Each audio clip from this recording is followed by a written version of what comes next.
সকাল কিংবা বিকেলের নাস্তায় চলুন ঘরোয়া মশলায় পাস্তা রান্না করি। খুবই মজার একটা রেসিপি, রান্না করাটাও সহজ। এর জন্য প্রথমে 1.5 কাপ মতো পাস্তা লবণ এবং 1 চামচ তেল দিয়ে 80% সেদ্ধ করে নেব। আমি পাস্তাটা 80% সেদ্ধ করে নিয়েছি। এবার তুলে ঠান্ডা পানি দিয়ে ধুয়ে নেব।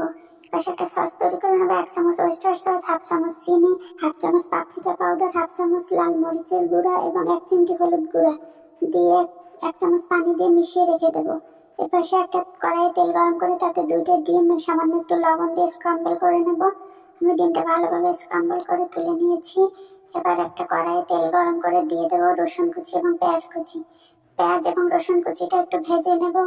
ভাজা হয়ে গেলে দিয়ে দেবো কাঁচামরিচ কুচি, দিয়ে দেবো বরবটি কুচি। এবার এটা একটু ভেজে নেব। ঢাকনা দিয়ে 2 মিনিট রান্না করে নেব যেন বরবটিটা সেদ্ধ হয়ে যায়।